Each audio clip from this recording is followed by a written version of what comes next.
Reprise de débat. La députée de la Salle-et-Mar. Merci beaucoup, Monsieur le Président. Je désire vous informer que je vais partager mon temps avec le député de Saint John's South, Mount Pearl. C'est l'Halloween, Monsieur le Président. Les monstres viennent d'apparaître, les budgets monstres. Je me lève aujourd'hui pour prendre la parole dans ce débat pour m'opposer au projet de loi C-43, loi numéro 2 portant sur l'exécution et certaines dispositions du budget déposé au Parlement le 11 février 2014 et en mettant en œuvre d'autres mesures, ainsi qu'au processus antidémocratique utilisé par le gouvernement et ce premier ministre pour faire approuver des modifications à une trentaine de lois.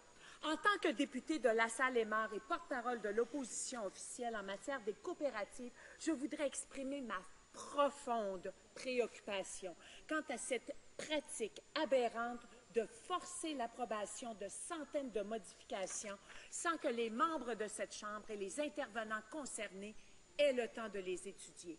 Je suis particulièrement inquiète des modifications incluses dans la section 22 qui auront un impact sur les coopératives de crédit. Mais avant de parler en détail à propos de la section 22 du projet de loi C-43, je voudrais rappeler aux membres de cette Chambre et notamment aux membres de gouvernement l'importance des coopératives de crédit au Canada.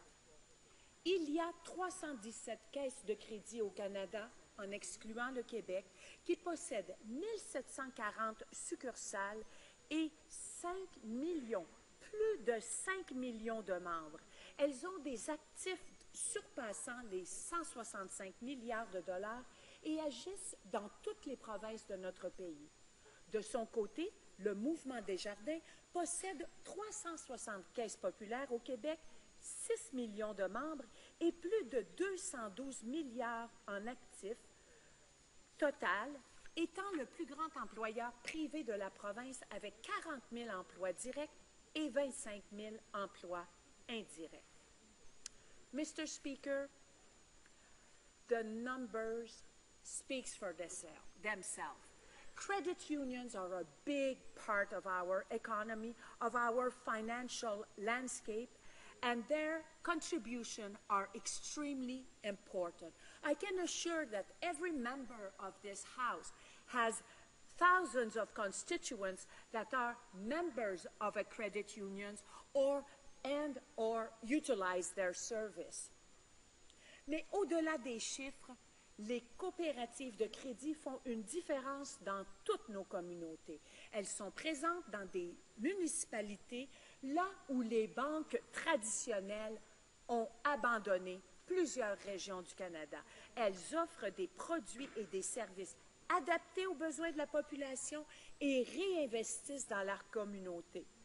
En plus, ils sont plus résilientes aux incertitudes de l'économie.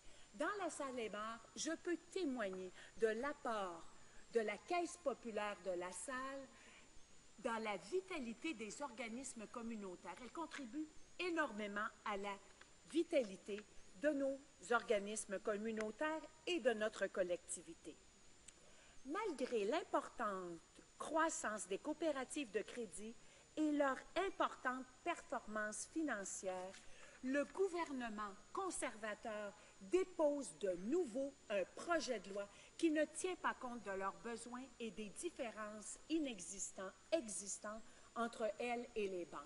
Monsieur le Président, ce n'est pas la première fois que je mentionne que le gouvernement actuel, le gouvernement conservateur, n'est pas capable de mettre des lunettes qui vont tenir compte de la différence des coopératives et que cette différence-là est un bienfait, est une différence qu'il faut reconnaître. Ils font la même chose avec les petites et moyennes entreprises. Ils ne sont pas capables de tenir compte dans les projets de loi qui présentent des différences inhérentes entre les grandes industries et les petites et moyennes entreprises. Et c'est la même chose avec le mouvement coopératif. Et voilà la preuve. La section 22 du projet de loi C-43 vise à apporter des modifications à la réglementation sur les coopératives de crédit. Plus précisément, il modifie la loi sur la Banque du Canada en éliminant le rôle de la Banque centrale comme prêteur de dernier recours pour les coopératives de crédit, et en les obligeant à compter avec la garantie d'une province afin d'accéder à un éventuel prêt. Modifie également la loi sur les banques et la loi sur les associations coopératives de crédit avec l'objectif d'encourager la conversion de coopératives de crédit provinciales en coopératives de crédit fédérales et d'éliminer la supervision des coopératives de crédit centrales provinciales par le Bureau du surintendant des institutions financières. Ces modifications, au lieu de répondre à la réalité et aux besoins des coopératives de crédit, et plus particulièrement à leur demande de créer un nouveau crédit d'impôt leur permettant d'accéder à d'autres sources de capitalisation, ces modifications-là visent à homogénéiser notre système financier en essayant de mettre les coopératives de crédit sous les mêmes conditions et règles que les grandes banques. Monsieur le Président, peut-on reconnaître qu'on peut avoir une économie plurielle et également un système financier pluriel? Les régions le demandent, les caisses de crédit le demandent, les grandes villes le demandent. Il faut reconnaître que les caisses de crédit répondent à des besoins des collectivités et qu'on peut avoir d'un côté les banques à charte et d'un autre côté des coopératives de crédit. Les mesures proposées répondent encore une fois à la doctrine des conservateurs de s'opposer par des raisons idéologiques à l'essor du mouvement coopératif canadien. De la même façon que les mesures apportées dans le budget de 2013, qui augmentaient injustement les impôts des coopératives de crédit, les propositions présentées dans ce budget monstre répondent à un effort du gouvernement pour situer les coopératives de crédit dans les mêmes conditions que les banques. C'est-à-dire, Monsieur le Président, et je le réitère, ils ne tiennent pas compte de la différence inhérente des coopératives de crédit et qu'ici, les banques à charte ont leur mode de fonctionnement et sont favorisées par les conservateurs, alors que les coopératives de crédit, ce gouvernement n'arrête pas de mettre des bâtons dans les roues, minant la possibilité pour eux de prendre un essor et de pouvoir répondre aux besoins des régions et de localités là où il n'y a pas de service de grandes institutions financières. Je me demande à ce moment-ci si le gouvernement oserait exiger aux banques de compter sur le même type de garantie de la province où leur siège social est situé afin d'accéder aux prêts ou avances de la Banque du Canada. Je me demande également si ce gouvernement a consulté les provinces avant de proposer un transfert du risque découlant de la modification ou s'il a évalué l'impact de cette mesure sur leurs finances. D'un autre côté, je suis inquiète que le gouvernement semble vouloir encourager les coopératives de crédit provinciales à transiter vers le cadre fédéral, sans tenir compte de leurs particularités et des défis auxquels elles feraient face dans une éventuelle transition. Finalement, nous devons rappeler au gouvernement l'importance de travailler avec les coopératives de crédit dans la recherche de solutions qui visent à favoriser leur essor.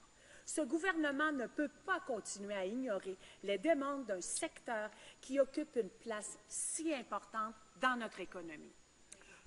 Encore une fois, 460 pages, Monsieur le Président, et ce gouvernement n'en a même pas profité pour introduire des dispositions qui contribueraient à la capitalisation des coopératives de crédit et leur donner les moyens d'aider les familles, les moyennes et les petites entreprises, telles qu'un crédit d'impôt sur la croissance du capital. Le gouvernement n'a pas considéré des modifications au cadre légal qui auraient permis aux coopératives de crédit d'être concurrentielles face aux grandes banques sans perdre leur nature coopérative et leur propre de servir leurs membres. Monsieur le Président, encore une fois, 460 pages qui ne tient pas compte des coopératives de crédit et des coopératives qui contribuent à une économie durable, démocratique et 100% canadienne. Monsieur le Président, je regrette amèrement, mais je vais devoir m'opposer à ce projet de loi monstre qui ne tient pas compte du tout des intérêts des Canadiens, des intérêts des coopératives et également des coopératives de crédit. Merci, Monsieur le Président.